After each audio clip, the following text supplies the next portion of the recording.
again with the discussion on the topic religion and professionalism. Today, I'll be discussing how both interact with my seasoned panelists. We'll be discussing how professionalism and then religion interacts, how we can find the fine balance between the two, and how we can be able to impact our professional lives through our religion. Okay, so with me to do this, I have Ekow Mensah, and then Adotey Saka.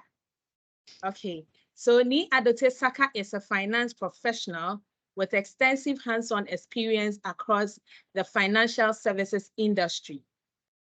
That is banking, insurance, and the Big Four financial services consulting experience. He has had the opportunity to successfully partner executive committee members to restructure their businesses, to deliver operational efficiencies and drive profitability across regions, and manage a great number of finance and business transformation projects, including the implementation of new business applications. Team, help me welcome Adotey Saka. Away from you, Ni. Thanks for coming. Thank you very Thanks much. for coming. Yes. And again, we have Ekow Mensah. Ekow Mensah is a life and productivity coach with a passion about developing people and focusing on helping them discover their purpose, and also to help them pursue their dreams, find hope in challenging times, and to rediscover themselves and live fulfilling lives. Ekow's desire is to see people build lasting legacies that keep impacting even when they are no more. Wow. Ekow is the founder of Ekow Mensah Ministries, a family of believers loving Christ and equipping people to become their best selves in Jesus Christ. I'm tempted to say hallelujah. Thanks, Ekow, for joining us. You are welcome on board.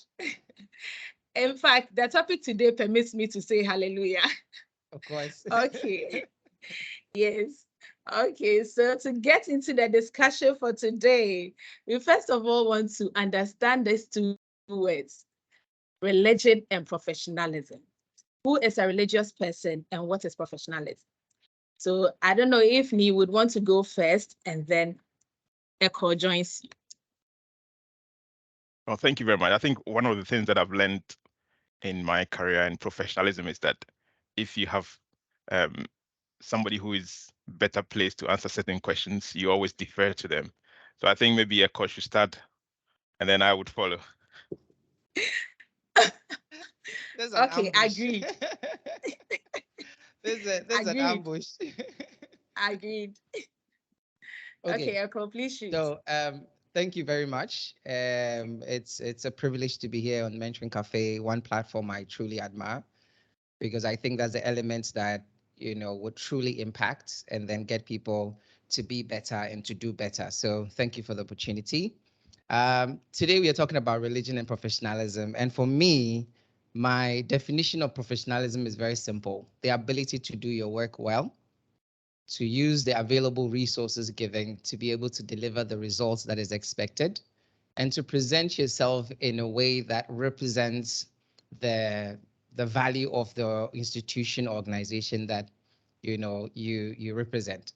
So for me, professionalism is more of your ability to get what is expected done in a way that is expected by certain standards that govern whatever profession that you are in, and representing yourself in a way that depicts where you're coming from, showing, whatever path you are on as a profession. So that's why when you see a lawyer, it's not just about how they dress, but it's about their ability to get the results that you expect from them. So for me personally, I'm not sure about what Neil will say or what others will say. When I think about what professionalism is, it's about the trust I have in someone to give me the results that I expect in the profession they are in first, before whatever or however they look and speak and behave actually is in line with whatever profession they are in.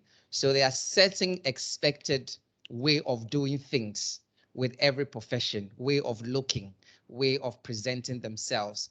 That actually for me is secondary, because you could present yourself in all that way, but if you can't do the work, then where lies your professionalism? So it's a set of standards that people adhere to, but beyond that, it's their ability to get the work done efficiently and effectively, and to give value for money. So for me, that's my simple definition of professionalism, and I'm hoping to hear what Ni has to say. Yeah, sure. No, I think I agree with most of the things that you said, or if not all the things that you said. But then again, I was looking at something and it says that professionalism is not the job that you do, but it's how you do the job. And exactly, so I think that really concurs with what Ekow was saying. And also, in one of my, nowadays you see a lot of institutes and associations coming up, and it's because everyone wants to put in place this professionalism code around them, right? And so when you look at somebody, how will you say, oh, this guy is a true professional, right? And what you look at is, one is the knowledge that they have, right? So when you talk about knowledge, you talk about knowledge governing, and as Ekow said, those standards, that is a knowledge governing the work that you do, right? Then you talk about integrity or independence and objectivity. So for example, as Ekow was saying, a lawyer, you expect the lawyer to have a high sense of integrity. And also they should be very objective and independent minded, right? Then you talk about misrepresentation. And that's one of the things that I was saying in the beginning, that you always defer to somebody who you think can better do something.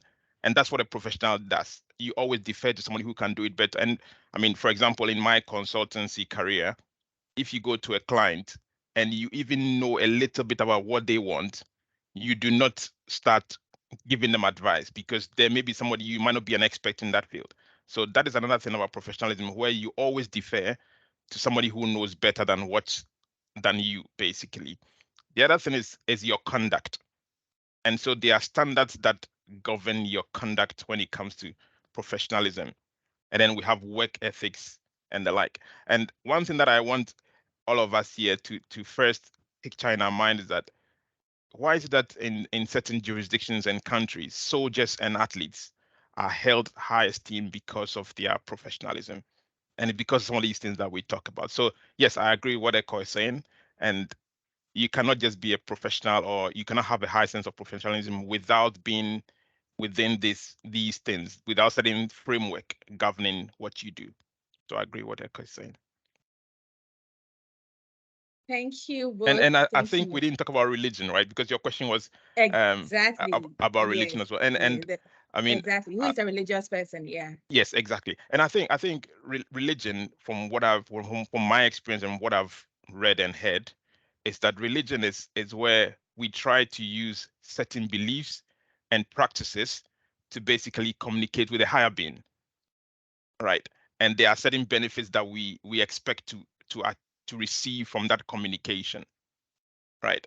And that is what I would explain, or how I would define religion to be, that certain beliefs and practices. Because I mean, when I say practices, you can easily differentiate between religions with the practices that they all go through, right?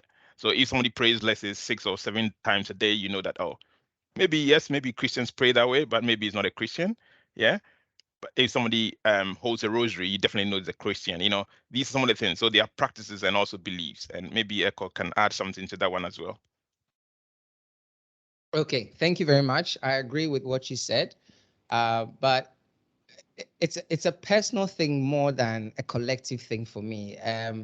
I always say that religion is a personal connection or relationship you have with your faith that informs one's belief system and the way they do things, the way they perceive things, the way they perceive the world, the way they perceive, what is right and what is wrong. But largely, it is a personal thing. And a lot of the time, we make it such a collective thing that we always want people to see, what religion we are part of, where we are going, how we are doing it, and all that. And that's why sometimes it affects our work and then professionalism. But the first thing I'll say is that it's really a person that has a certain personal belief system. It could have been influenced by family, by society, by environments, by association or whatever. But then eventually, and that's why even for a lot of the religion, if not all of them, I don't know too many of them, but for the popular ones we know, especially Christianity, it has to be a personal decision to accept Jesus Christ. And that's something that if you don't decide on your own and anybody forces you to do it, it's not valid, really. And that's why even for baptism, it has to be done at a point where you understand, even though some religions believe it has to be done from the beginning. But if you baptize a baby, the baby does not really understand. So you don't necessarily impose religion on anybody. It is a personal belief in a particular faith, and that informs how people behave, how people think, and how people perceive things. But what I want to emphasize, adding on to what Nee said, is religion is really personal. It is a personal belief. It is a personal perception. It's a personal relationship. And eventually, by a lot of people believing it, they tend to now become some sort of a community that identifies, with each other and are informed by specific practices that are adhered to because of their belief in that faith or that God or deity or whatever. So for me, that's all I'll add. It's very personal. Okay. And just Thank to add you a quick both. one, I heard there are about Okay. 4,000 plus religions. So Yes, actually. So many of them. So Okay, many. so yes. So from your submission, my key learnings is that professionalism is your ability to get the job done. And he also added the how you do it that makes you a professional. And then also about the religion bit, that it is a personal thing more than a collective thing, and how you demonstrate your belief system in a particular faith that informs your way of life. Thank you very much. We want to go a step further. We want to understand the interaction, the level of interaction between religion and then professionalism. How can both relate or interact? So yeah, maybe I'll go first. I mean, what I would say is that there's always that interaction, because professionalism and maybe I'll say religion first becomes a way of life. And as Ekow was saying, it's a personal thing, right? It becomes a way of life. And as it becomes a way of life, it's meant to permeate every aspect of your life. And so you would expect your religion to have an impact on your professionalism, right? And also, I mean, if you look at all these professions who strive for professionalism, they are all to achieve a greater good for mankind, right? And I think that is the basis of religion, basically.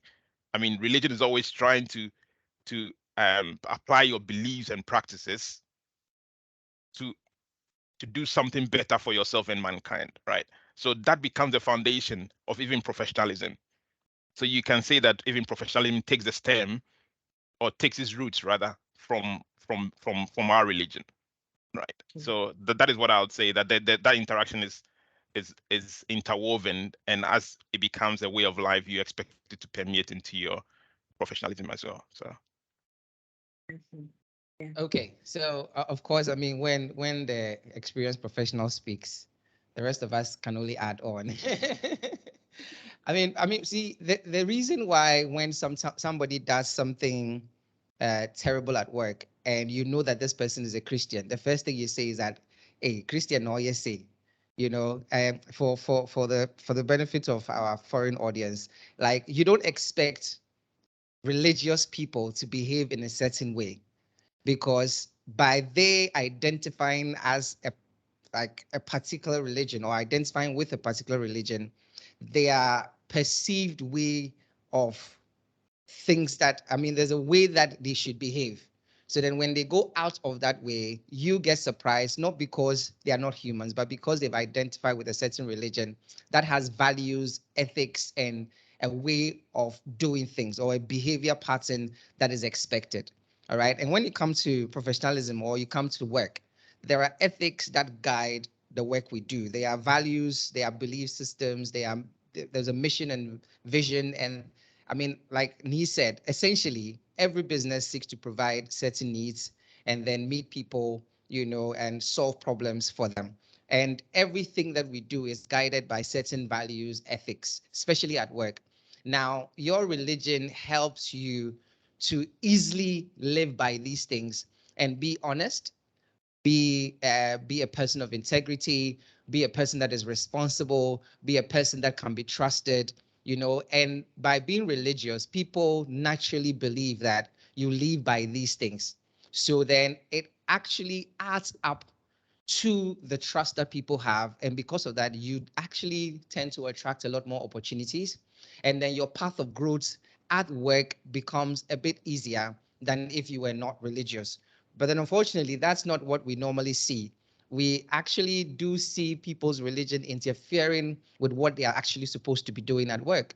And even though it's supposed to be an add-on, sometimes it tends to be something that is negative. So basically, this is for me how religion interfaces with professionalism, where the values, ethics, and behavior actually complements what they do and adds to their, professionalism in a very, very large extent. Good. Thank you. Thank you both. And to our audience, please, you are not alone. We are with you. You are free to drop your questions. You can pop your hand up if you have any questions, and then we'll get back to you. All right. So my key takeout from what you just said is that we cannot have a separate life from our profession. It is interwoven. And once the person is religious, it is expected that the person lives to some kind of expectation. And with that, I want to get to our next question. I want to find out, is it possible for us to consider one at the expense of one? Is that ever possible? Yes, we've agreed that both are interwoven, but is it ever possible that one can be considered at the expense of the other? I think that there's always going to be a conflict, right? There's always going to be a conflict, and the conflict is because religion, as Paul and other people in the Bible will say, that you strive for some sort of perfection. You strive for it, right? In the same way, with professionalism, you strive for that level of professionalism. Yeah. So at the early stages, let's say, of your career, you would try. Most people are just trying to please people to rise up the ladder, right? So somebody who is now starting their career would strive just pleasing everybody. So I'm missing church because I have to work on Sundays. Um, there's a program at church I cannot go because I have to do some work for my boss. Blah blah blah. Yeah. On the flip side, somebody who has just become a Christian as well and has become, I mean, as we used to say it in secondary school, audacious, things that, oh, I'm at work, but there's a Bible on my desk, I'm reading, you know, and these are the conflicts that you start having at the early stages of both your career or professional life and your Christian life. But as you graduate with more knowledge, because that is the thing, for you to become the higher in your religious life and in your professional life, you need knowledge. And that's why some of these mentorship cafe stuff is really important for everyone, right? Because you need the knowledge to continue growing. And even when you get to a certain level in careers and stuff, there's continuous professional development, right? So as you keep on growing and getting better, that is when that conflict starts becoming less than it is at the big early stages. Yeah. So that is what I'll say, that you cannot really say that you one will suffer because of the other, but it does suffer because of maybe lack of knowledge from the beginning when we are trying to understand it better. So that is what I would say on that. Okay. Ekow, any more to add? Okay, so I think we get into the meat of the discussion where we tend to you know the truth about work is that if it belongs to you, then you tend to do whatever you want. If the business belongs to you, you can do whatever you want. But you see, the problem with that is that is when you don't need any clients or you don't need to serve anybody. The moment you set up a business, it might be your initiative to set it up, but then you serve others. So regardless of how religious you are, unless you are in a business that actually is religious in itself. For instance, if you run a church, it is expected that you see a cross, you see a Bible, you dress in a certain way and all those things. But then if you're a Christian, no matter how audacious you are, and you set up a bank, you cannot have cross and rosary everywhere, not because the business is not yours, but you need the money of other people called clients. So then in serving clients, you tend to be able to, like Nee said, apply knowledge, wisdom, and certain standards of professionalism in order to be able to attract the kind of money you're looking for or the kind of clients you're looking for. So most of the time when people are young and lack wisdom, they tend to do things so that people would see that, oh, they are religious. But just like the pagans and all those hypocrites, the Bible calls them hypocrites. When you're fasting and then you put ashes on your face and you put all those things just to show men that you are religious, you have your reward in full with men. But then God, the Bible says God sees secrets, all right? And a lot of the things we actually do are supposed to be done in secret, but there are religious expectations. Christians are expected to win souls, and I'm sure other religions are also expected to speak about their religious beliefs. And sometimes that is what people tend not to balance too well at work, where they want to show people how powerful their God is or how transformational their life is by belonging to this church or belonging to that church or belonging to that fellowship or sharing the link and all those things, and then imposing what they believe onto other people with a perception that their life is not good enough. So then they need to change and come to their side. And that's where people need to understand that every work environment is a community, and communities work well when certain standards are adhered to. And one of those is that you cannot impose your beliefs on other people, mainly because you are in a society where you need to make people feel comfortable as well, where you need to avoid hostility in that environment. And truly, people that are Christians, it shows in who they are and how they believe, not what they have, what they're wearing, and what they are putting on their desk.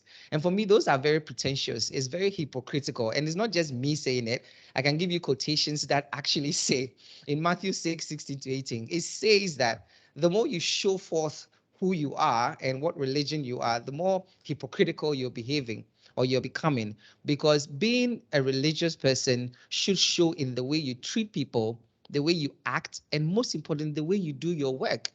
Because if you've been given responsibility as a religious person or as a Christian, it is incumbent on you as part of your religion to deliver according to expectation, because that is what is expected of you as a Christian.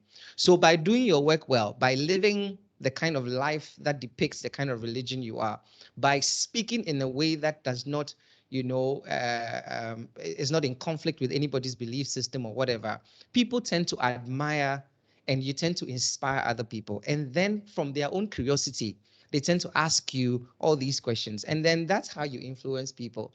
But then when it turns that you have to show all these things, put all these pictures around and all that, it's actually not an act of being religious. It's just an act of hypocrisy and pretense, and a lot of the people who actually do this have double lives. They tend to show forth one thing, and then when push comes to shove, they actually show another thing. So then whatever they are depicting physically is in conflict with what they are showing in person. So I mean, these are some of the conflicts that come, but if in doubt, you just have to ask. Because even in Ghana, there are some companies that when you go, you would see certain symbols and signs and all that because of who the owners are.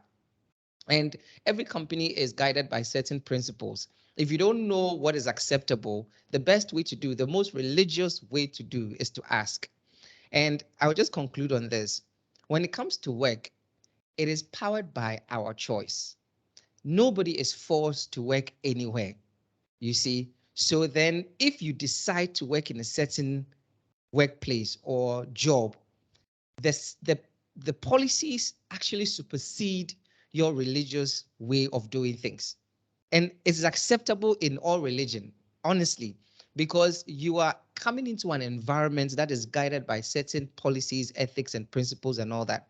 And that actually supersedes what you believe because you made a decision to be there.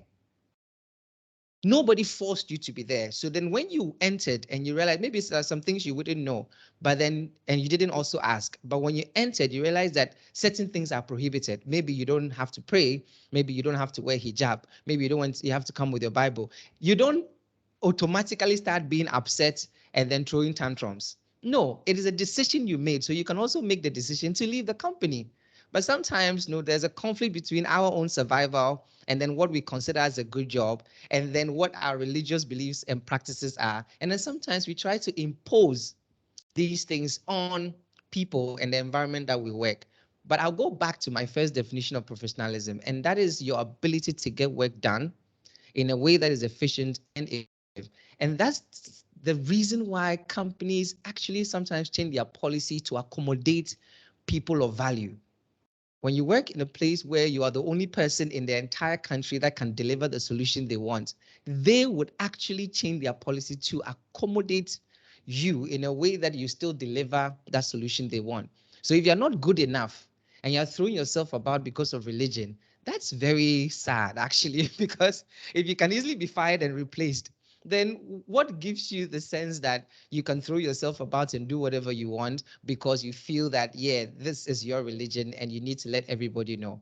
So really, I think I've thrown too many things. I'll just keep quiet so that as we go on, I probably would explain a bit more. But it's a way of life and it should be seen, not, thrown in people's faces. Yeah, thank you. I think you've eaten into my next question, so I'll leave it there.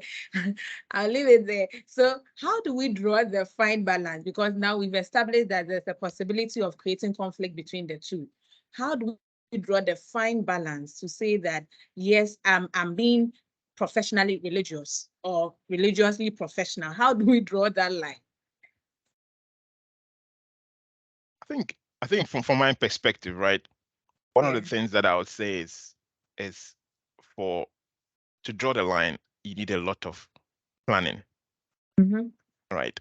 So, and I come to the same thing where you maybe you go to a church that has got an event, yeah, maybe a 3-day fasting and prayer event, but you have a deadline to submit something, right? How do you and these are the practical issues that come up and brings a conflict, right? Because most of the conflict might not necessarily be something really, really challenging your faith, but it is, well, I mean, there may be, but in a law-abiding environment, you would not expect your profession to be telling you to go and steal something, right? So these are some of the things that might not really challenge your faith, or maybe taking a bribe or something, right? These are not the things that you expect in a very professional environment, right? So these are not things that you would not expect the conflicts to be too much of, things really, really challenging your faith. And I mean, as Ekow said, some of the things are choices, right? So if you decide not to work for a beverage company as a Christian, these are the choices that you have to make.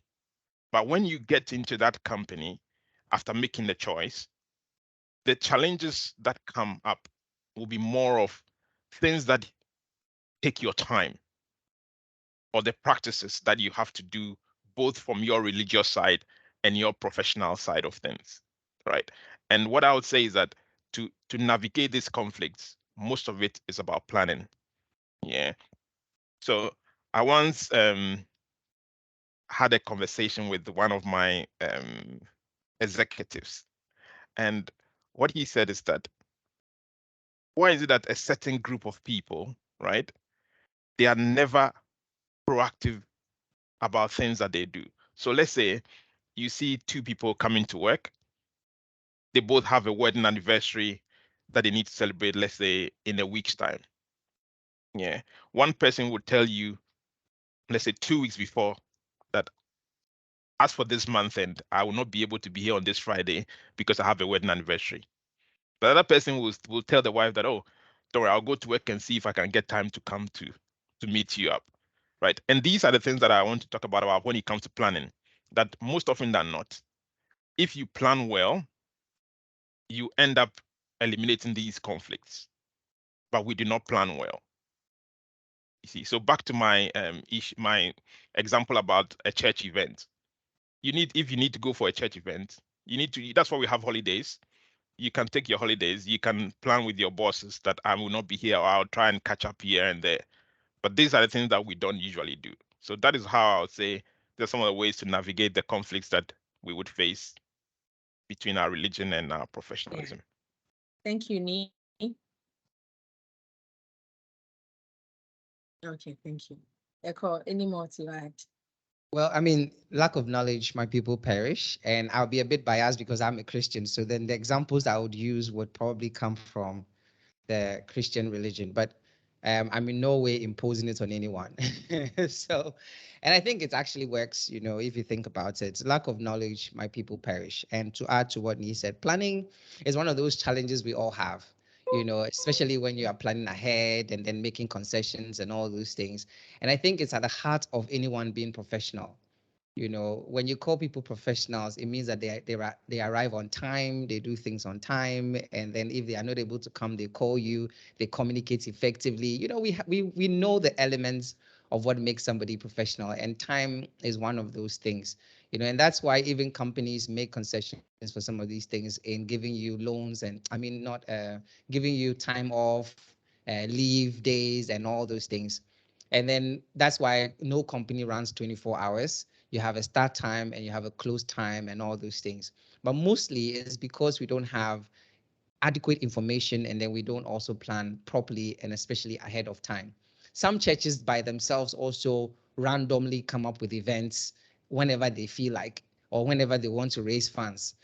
So then even you as a Christian, when you plan very well, a pastor will just be inspired and then come up with a program tomorrow, and you feel the need to attend, because a lot of us think we're being religious, but we're just being fanatics. And I think here we need to tell the difference between fanaticism and then religious, or being, a Christian, or being whatever religion you are in. Some people are just crazy about their pastors. Some people are just in love with their church and not necessarily God.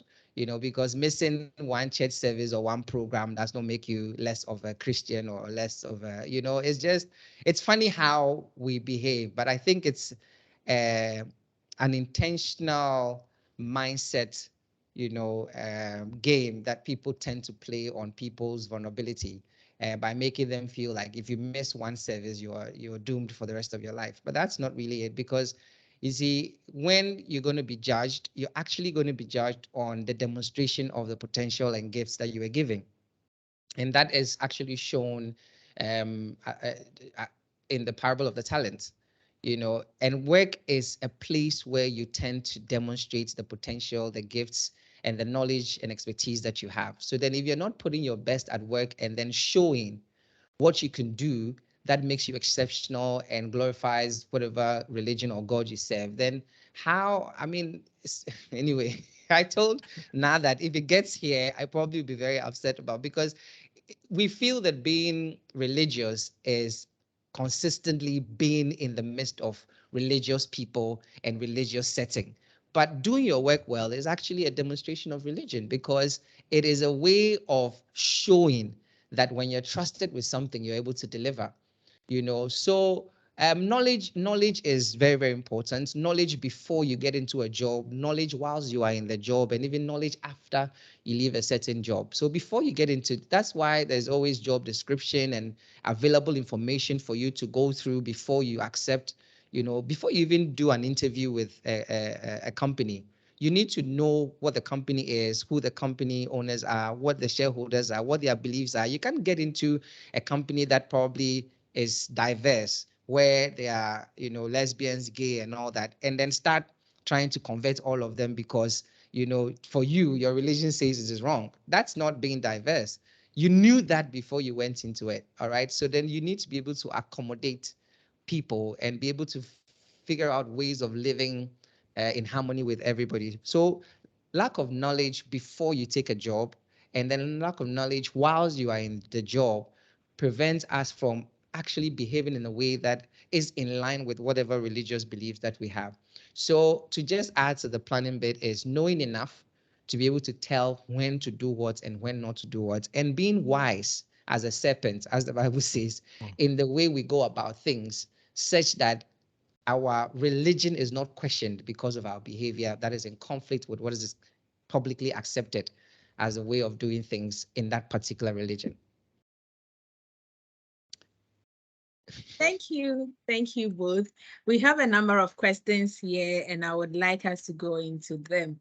Okay, so somebody wants to know, am I expected to be a high performer because I'm super religious, aka Ojasius? Then the next question is, should I take all, or you want to do? Okay, you can take all. So at least, because some of them would dovetail into others. Exactly. Okay, so what somebody also wants to know, how about companies who run continuous operations? You see, you made mention of the fact that no company runs 24 hours and you would have time off to help you plan. And he is asking, how about companies who run continuous operations? And then the next question is, I am struggling to get I struggle to get my first job.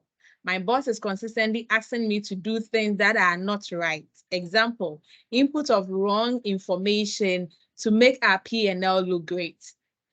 I know it's wrong, but I need my job too. What is your take on this? I think maybe I'll go for the last one first. I think the last one, it's not just about religion. You'll be caught by the police and you go into prison very soon. So as for that one, you shouldn't be thinking about those things. So but then the other ones, like continuous operations, right? I mean I have friends and colleagues who are Christians, but I've worked in places like Saudi Arabia before, right? And in certain areas, why am I saying Saudi Arabia? I mean, they are Christians and they need a church, but there's no church sometimes in the places that they go and work.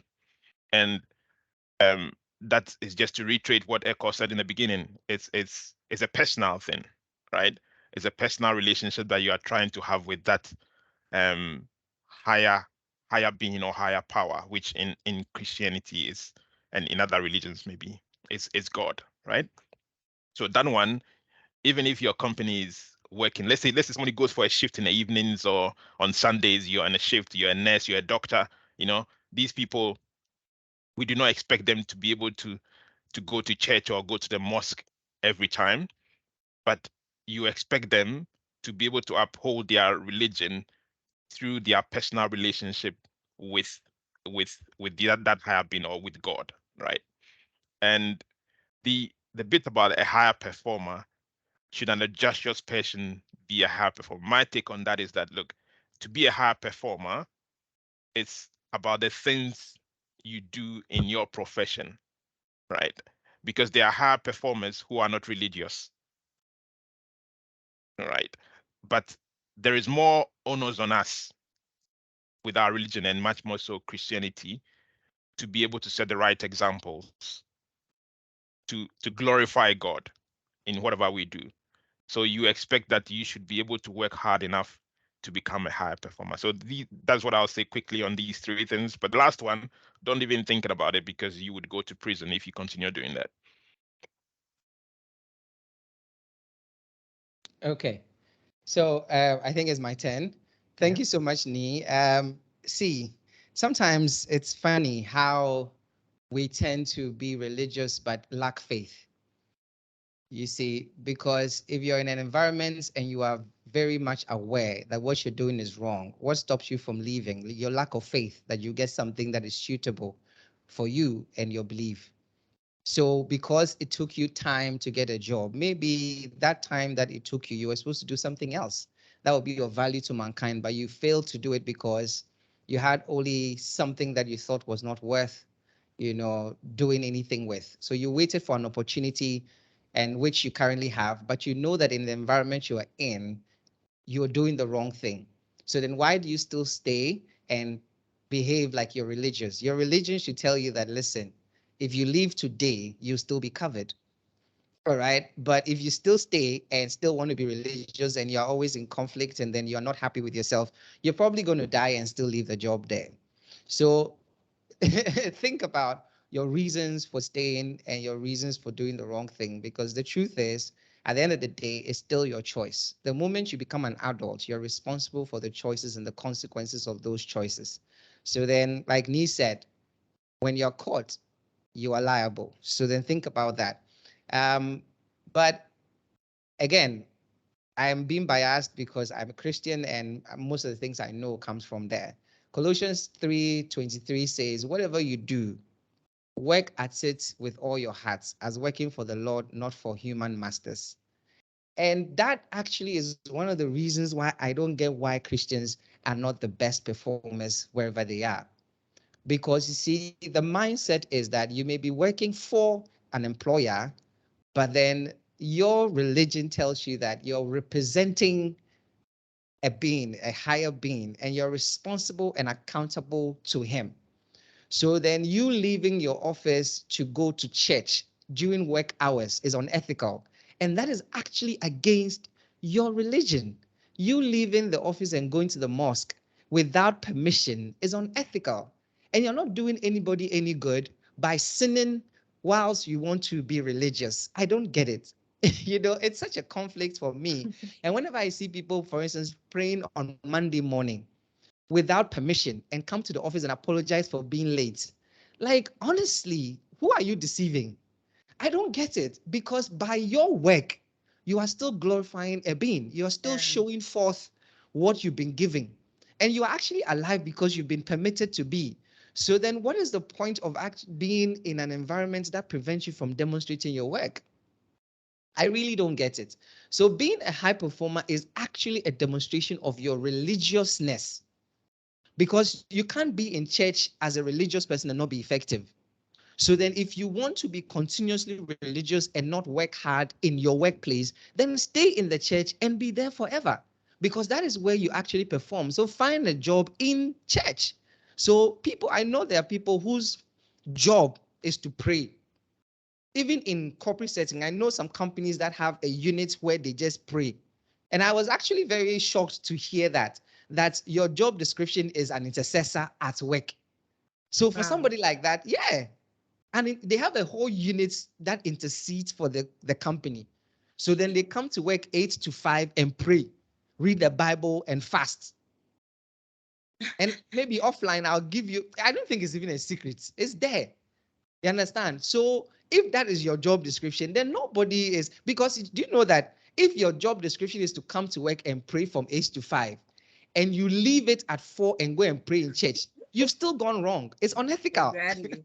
Exactly. So even where you are doing what you're still doing tells of whether you're being religious or not. And I think that sometimes the desire and passion of pastors really derails people from seeing that how hard the pastors are working is the same way they also should work wherever they are, because the church or the mosque or the wherever is the workplace of the religious leaders. And that's why they work so hard. That's why they do conferences every day. That's why they're always coming up with a program. It is their work. So you don't leave your work to go and work for somebody all the time when they are not paying you. Because if you want to show how religious you are, you really don't have to do it in a setting. You can literally pray everywhere. You can pray any day, anywhere, anyhow. So for me, first of all, not being effective at work goes against your audaciousness, because you're living double standards.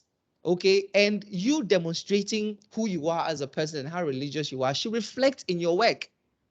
You should be so excellent. People are curious about, how are you able to do this? How are you able to juggle so many things? How are you able to finish 5 p.m. and do an excellent work when we have to finish around 7 p.m.? And that's when people are interested in your religion.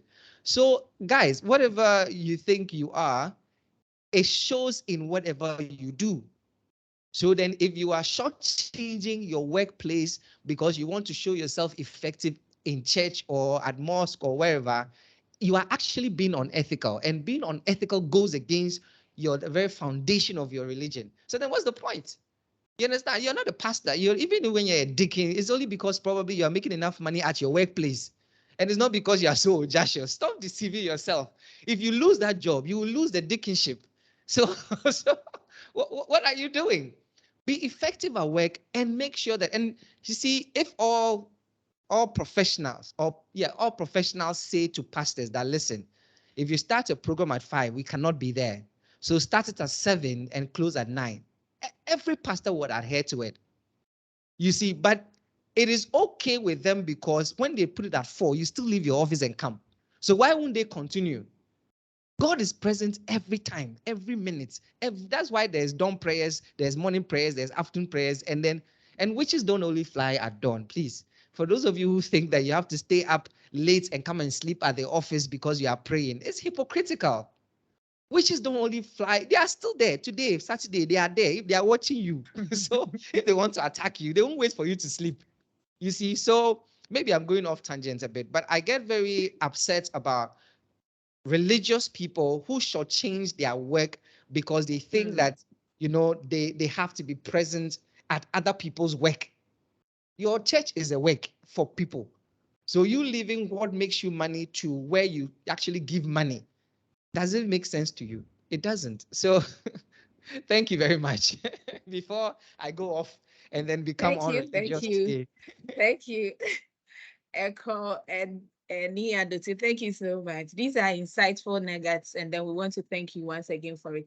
I am learning, and I believe everybody here is learning. The fact that our work is also worship to God, and everything we do is at the workplace is also telling us that we are religious. It means we have to put in our very best.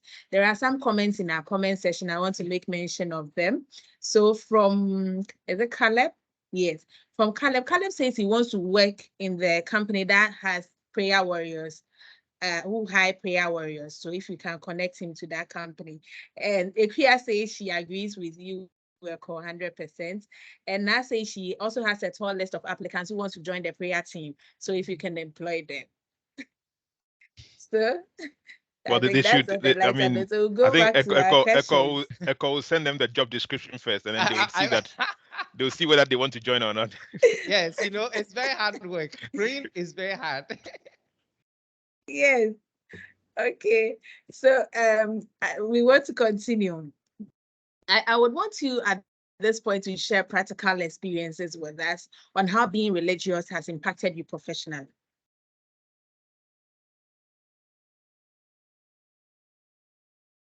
I wait for Need to come. Oh.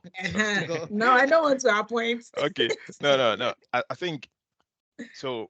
For me, I mean, my profession has been in financial service for a long while, right? And one of the things that is non-negotiable in financial services is integrity. Yeah.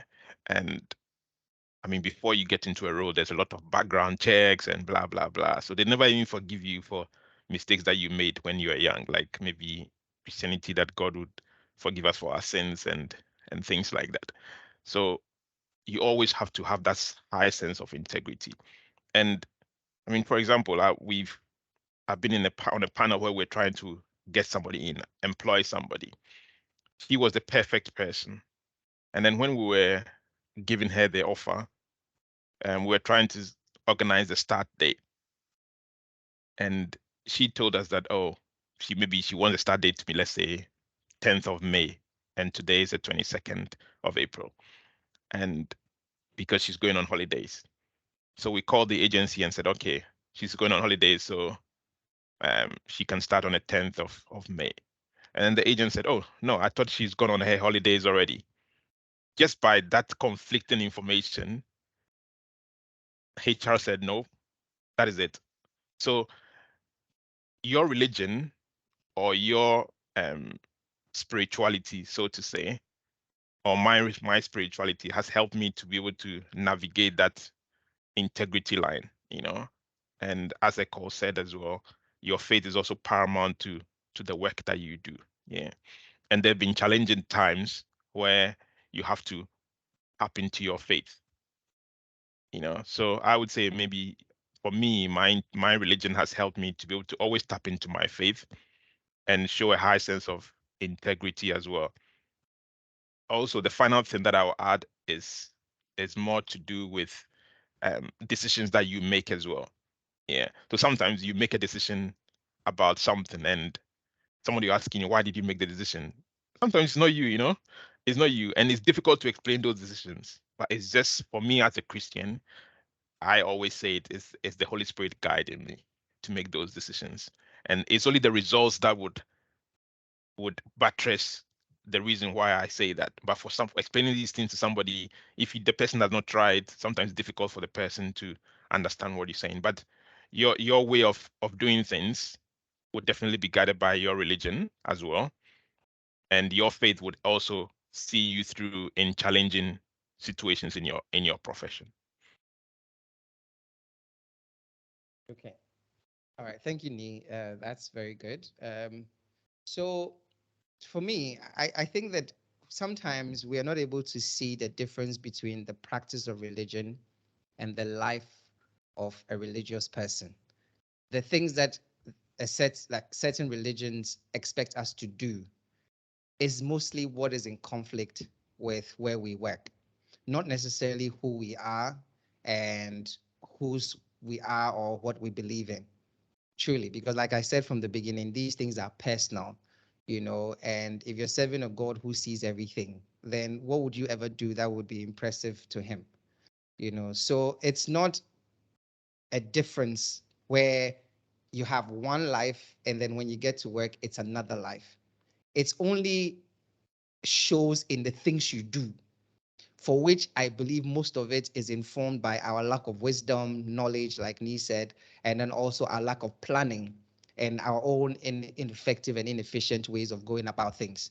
And that's where the conflict is. But honestly, when you're religious, it is part of the way you do things. And for me personally, two things are always prominent with everything I do, especially at work, because I have always worked for myself, so I'm one of those people that can decide that I'm going to have a 5-day prayer retreat in my office. But I've always believed that the things we achieve with the gift we have, which is life, gifts, talents, and all those things, are things that eventually we are going to give account of, and not in the seed form, but in the fruit form. So everybody is giving seeds in the form of talents, gifts, potential, and all that. Those are seeds. And then mostly we need to put that seed to work to be able to grow it into a tree, and not just a tree, but then for it to bear fruits, because longevity and sustainability and legacy is in fruits, not seeds, because it is in the fruits that the seeds are found and then the continuity happens. So that is one of my guiding principles. And I think it comes from me being religious, is that we're going to be accountable someday, So because of that, you work in a way that produces fruits where you can show that this is the sum total of your life on earth. Okay, so that's the first thing. And then second is you're dealing with human beings. All right. And we are admonished to love our neighbor as ourselves, live in harmony with everyone, accommodate people as much as we can. But most importantly, to be able to inspire people with who we are, whose we are, and then what we do. So because we serve human beings, and we are actually on earth for people, what I do is always informed by what I do for others. And if nobody's growing, if nobody is being impacted, if nobody's is finding solutions or restitution in the things I do, then what's the point? And that's why for me, I decided to do my own business, because I wanted to be able to develop something that is in line with what I believe my purpose is. And most importantly, to test run ideas that I can develop into a way that actually serves people.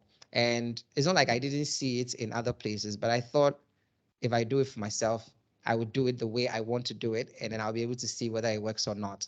So for me, those are the two things that really guide me. Beyond everything else, we're going to be accountable, and we work with people, and as such, we need to be focused on living in harmony with them and growing them at every chance that we get. So that's how my religion has affected the work I do, and is still affecting the work I do. Thank you. Thank you, Ekow. So from both submissions, we can confirm that our religions have positive impacts on our professional lives. Okay, there is a comment that I would want to read, and then we are almost getting to the conclusion of our conversation today. It's been so interesting. Okay, so Joyce Sakite is saying that that is such an interesting conversation. Truth is, our lives are Bibles for others. Our true Christianity or religiousness shows in how we treat others. Do our jobs and add value. Your spirituality must make others feel better. If it doesn't, forget it. Thank you, Joyce, for reading this across. Okay, so if there are any more questions, please let's take them before I drop my last question. Yes, okay, so there is a hand up. Yes, there's a hand up here. Comfort Saka. Hi, Comfort. Hello, everyone. Please, good morning. Good Hi. morning. Good morning. Okay, so mine is not a question, but I would also suggest that, especially from the tertiary institutions or from the academic sector, with the youth coming up and all of that, I'm sure that religion and then kingdom matters. Some people start from there. I mean, some people catch the fire from their various academic institutions and then drive it into their professional work and all that. So I would also suggest that when we go to academic institutions, we should also speak to students about this. If you would be professional or extra professional in your work, it would also start from your schoolwork. I mean, if you were very serious with your academic work and also balancing that with kingdom issues and kingdom matters, then I think that you would be able to have a fair grip as to what the professional aspect will also task you and then also um, pull from your system if you are able to balance that. So I'd also suggest that we should pick that angle as well. Maybe we can extend it to the senior highs and all of that. Yes, please. Thank you. Thank you, Comfort. Interesting suggestion. That is well noted. That is well noted. Any more questions? Yeah, any comment from you? Yeah. This is Ekow. So I think that we should really differentiate between, like she said, kingdom business and then religion and a way of doing things. A lot of us are actually living according to what our churches and religious bodies tell us to do or preach. It's not necessarily the foundation of whatever religion, because every religion has enough documentaries and guidelines that we can personally discover and then use as what we adhere to. But the diversity actually shows in the various religious groups we belong to. And that's where the challenge is, because you can actually get into a work environment where even, let's say, it's all Christians, because somebody is Pentecostal, somebody is Methodist, somebody is this, somebody is that, somebody is that. The conflicts actually happens because there's diversity in the way things are done from where they're coming from, and not necessarily because they are Christians, because the foundations of Christian is widely known by everybody, or being a Christian or being religious is widely known. Now, when you look at, we compare that to the Islamic religion, the monotonousness of that religion actually reduces the conflicts that they face at work compared to the Christian religion. Because Muslims are Muslims, really, even if you have other groups and all that, but then it's one. But in Christianity, the diversity comes from where we are coming from and what we are thought to do and behave and all those things. And then that's where the conflict arises from. And I think that, like she said, when people catch fire, they are not really catching the fire of the Holy Ghost. They are just catching the fire of how things are done in the church they are in. So then you realize that the Christ embassies behave differently, Lighthouse behave differently, ICGC behave differently, Pentecostal behave differently. And now the conflict comes from how things are done at the various places, and not necessarily because they are all Christians. So then finding a common ground where we can all coexist is actually one of the things that we need to teach people. Being more accepting, sometimes not even being accepting, but being more tolerant of diversity is where the challenge is. We are not taught to be open to listening and understanding where people are coming from. So we are not very tolerant. We are very skewed towards one way of doing things. So then if somebody is not doing it the way we know, we've accepted and we are accustomed to, then they are our enemy, or they are going wayward, or they backsliding. So as part of we teaching people, it's not just about, helping them to be able to discover what to do when they catch the fire, but being open-minded enough to try and understand where people are coming from, different perspectives, different ways of doing things, and still figuring out ways of coexisting in harmony, regardless of the differences in people's beliefs and the way they do things. So for me, those are some of the deeper conversations we need to have. Are they being Christians, or they are being, Pentecostal, Methodist, Catholic, and all those things? And that's where the challenge really, really is. Okay. So before we get to our panelists to share their final comments or their closing remarks, there's a question here I would want us to address. So from Eric Labby, he says that certain roles affect our religious lives. Does a certain role affect your religious life? Oh, of course. I mean, if you're a lobbyist, sometimes even being lawyers, being a lawyer and a good Christian is a very difficult thing. Even the Bible mentions it. Being a tax collector and then a lawyer makes it very, very difficult, because sometimes you need to develop a story that is not actually the truth, but then because you want to win a case, you need to lie. But then the challenge is, it comes back to what you tolerate. What you tolerate actually informs who you become eventually. So then making the choice is one. Nobody restricts you to that profession. And that is not the only profession that you can do for your life. Really, if you are that religious and you know that there are some places that you will be, you have to compromise to be able to actually make some serious headway, and you choose to do that, you can't now blame the environment or the place or the business or the workplace. Sometimes we make it look as if we have no responsibilities. You are an adult, for crying out loud. And being an adult means that you can make a choice and you can also unmake a choice. If you're in an environment that is actually contradictory, or you are in a profession that you literally have to do things that is in contrary to who you are as a religious person, and you still make the choice to still be there, maybe because of the benefits you get, then you're like a lukewarm person. And at the end of the day, that is not being religious in itself. So first of all, it's a choice you make and continue to make. Maybe when you got into it, you didn't know that this is how hostile the environment is, or this is how compromising the environment is. But now you know. So what keeps you there? I mean, you can give all the excuse in the world, but that is actually a demonstration of your lack of faith, which I said before.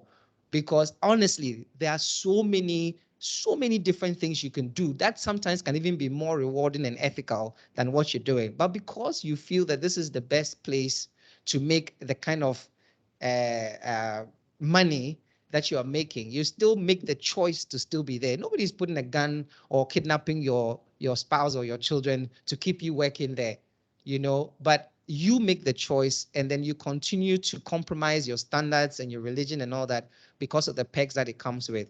So let's not defer responsibility to situations and workplaces, because you have the choice to be there or to leave.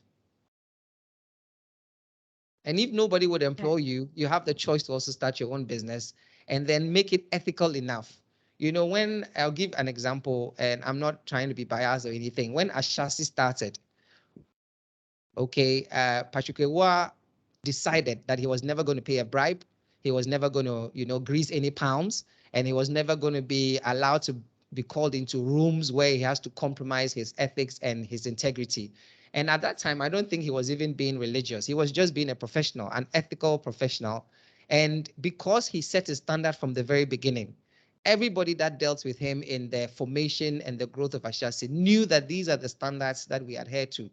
And then all their stakeholders had to fall in line. And if they didn't fall in line, he found different ways of still going about it. And if he had to necessarily do something that was not in line with his ethics, he would send somebody else. And he would make sure that the person also adheres to whatever the principles, because you see, that is the only way of guaranteeing continuity, especially in your absence. And that's how all these banking sector crises happen, because a lot of the things that were being done were unethical, and then there's no continuity when you are not present.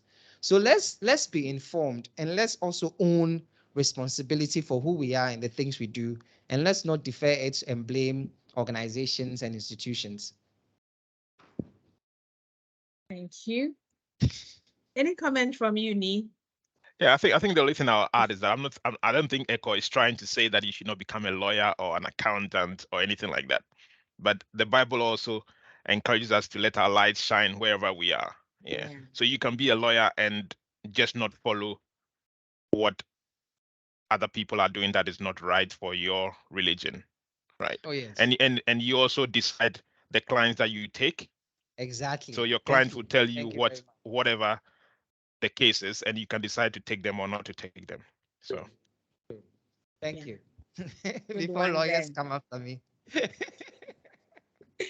Yes, good one there. So our last question for now from Nana wants to know what you would advise if I do my job and it takes me away from almost all my church activities.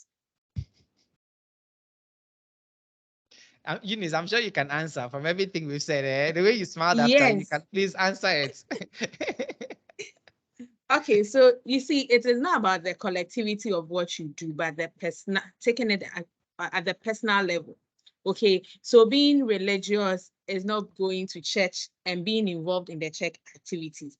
Once you are away and doing your job professionally in a religious manner, like you are doing that which God says that whatever you do, do it as unto him and not as earthly masters, I think you are good to go. You don't have to be in all church activities, because as Ekow rightly said, the pastor is also doing his job and we are also doing our job, and we'll give account to God for what he has entrusted in our care. Thank you.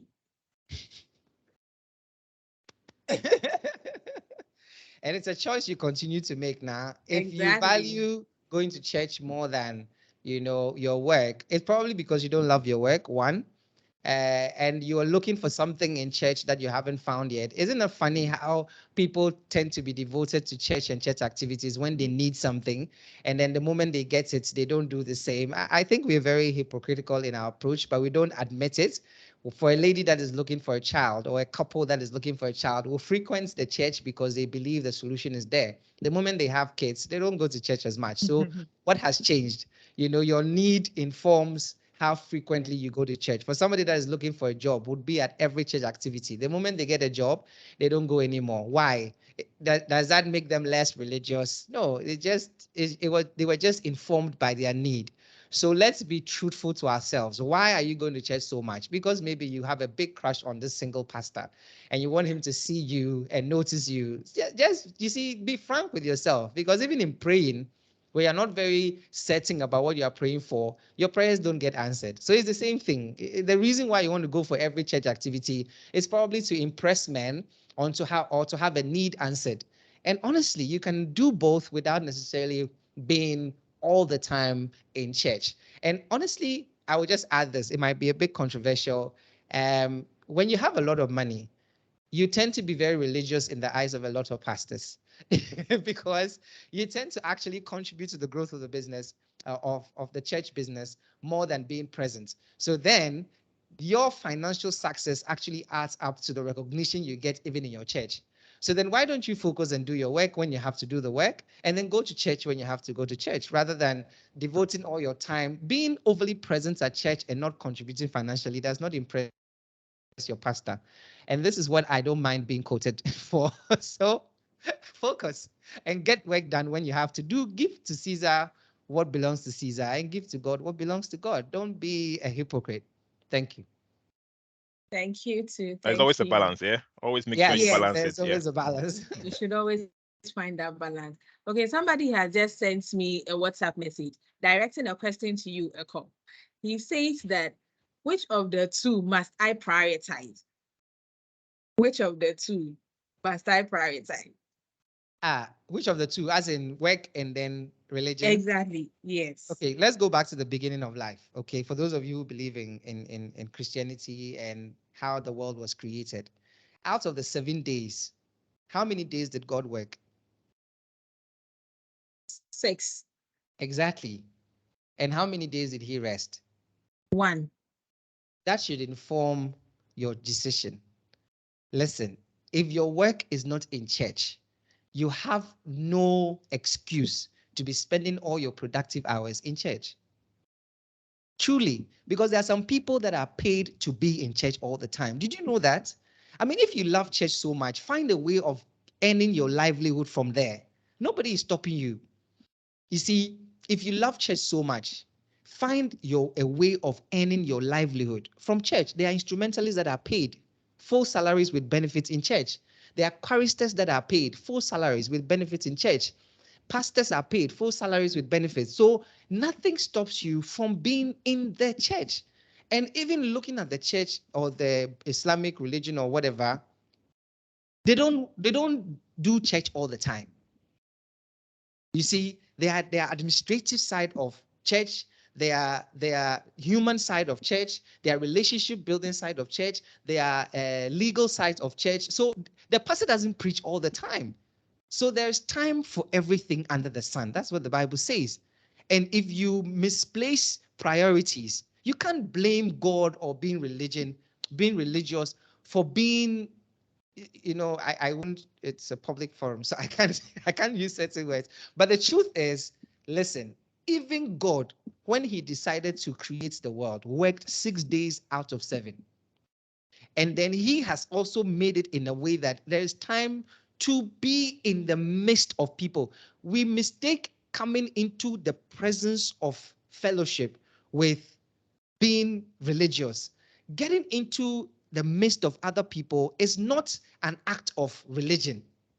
It's not an act of believing or being a Christian. No, it is only encouraged as a fellowship where, you know, we hold each other up and then we encourage each other. And that's actually what the church is missing now.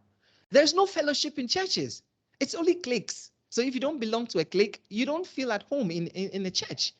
And honestly, churches have grown so big. You know, when I was growing up, there were cell meetings and smaller units and all that. So you feel the love. But now, if you're not doing anything in church, if you're not giving enough money in church, if you're not known by certain people in the church, you actually can go to church and come back feeling lonelier than you went. So what is the point? Being at church all the time does not impress God, especially when you are paying such a huge price professionally for it. It doesn't impress God because your results, your fruitfulness is actually what impresses God. And that's why when Jesus was walking and saw the tree that was bearing no fruit, he didn't bless the tree to bear fruit. He cursed the tree because you are expected as a tree to bear fruit. So what is preventing you from bearing fruit? And if you have to go to Jesus and say, because I was in church all the time, what are you talking about? So you didn't bear fruit because you were in church all the time. Doing what? You don't serve me in church. You only fellowship, get encouraged and uplifted to do the work I have asked you to do. So then why are you always in church? So please, I have too many issues with these things. So then I'll give it to Nee to continue, because Nee has a way of, making my statements easy to absorb. but thank you for this opportunity, and especially for, maybe we have to have a forum just for Christians, because this one was a bit generic. So then if I speak too much to Christians, which really is the major challenge we almost have, you know, Muslims are very quiet, and then you already know they are Muslims. They don't force their religion on you. So the challenge is with Christians, we the Christians. So please don't defer your responsibility to be a workman that is diligent and then impressive with God because you are in church serving God. Nobody serves God in church. Please, you don't serve God in church. You serve God with everything and every day that you live. The moment you wake up and you sleep is of service to God and mankind. So going to church is not actually depriving yourself from continuing that service. And I'm not saying don't go to church. please, and I'm sure Neil would have said that. Let me just say it to absolve myself of critics. I'm not saying don't go to church, but everything is permissible, but not everything is beneficial. Everything is in the Bible. Some of you don't even read your Bible. You spend all that time in church, and when God says, come back and test, check the things that is being taught in here, you don't check. So anyway, thank you so much, Eunice. God bless you. And thank you so much, Ni. It's a pleasure to meet you. Thank you, thank you. Thank you, Ekow. Thank you, Ni Adotey Saka. I don't know, we have 2 comments here, but at time, for the sake of time, I'll just quickly read them and then I'll give you the opportunity to give us your final words. And then we are out of here. Okay, so from Joyce again, Joyce says that I am glad Ekow is talking about standards and ethics. The reason why our country has so much natural resources but are suffering is that individually, most of us lack personal ethics. The tenets of Christianity and other religions are very basic. I mean, basic ways of living. Forgive others, don't steal, live in peace with others, have faith, give to others, don't stop gathering together and networking. Let us not use religion to be intentionally lazy and hypocritical. Yes, so that is from Joyce. And then Comfort comes again and she says that, and there is a vast and rich internet space too. The various online social platforms are available if physical church attendance is a barrier. Joyce comes back again to say, I wish 50% of Ghanaians will listen to this. Oh yes, 50% of Ghanaians will listen to this because it will be on our YouTube channel. So even if you are present today, please go back and take the lessons again. I've been taking notes all along, but I'll still go back to the YouTube channel to take out more information. Thank you, our seasoned speakers. I'm grateful to you. Personally, I'm grateful to you, Ni Adotey Saka and Ekow. So please, your final words on the topic for today. Ni, please do us the honors. Yeah, no. So I think it's been very, very interesting. Yeah. Listen to Ekow as well, and some of the questions that we've had of it. It shows that this is a really serious thing that has to be dealt with, right? And I think just to reiterate what Ekow was saying from the beginning, it's about the lack of knowledge. You get what I'm saying? And we are perishing, or we are struggling, or we're having this conflict because of the lack of knowledge. And also, we easily want to please people, and that is also bringing this conflict onto us. What I would say is that, look, just like the Christianity is something that we need to strive for, or our religion is something to strive for, professionalism as well is something that you need to strive for. Yeah. And you would have these conflicts, but the conflicts will decrease as you get more knowledge. So seek knowledge and you'll be liberated. That is what I would say. Okay. Thank you, Ni. Ekow.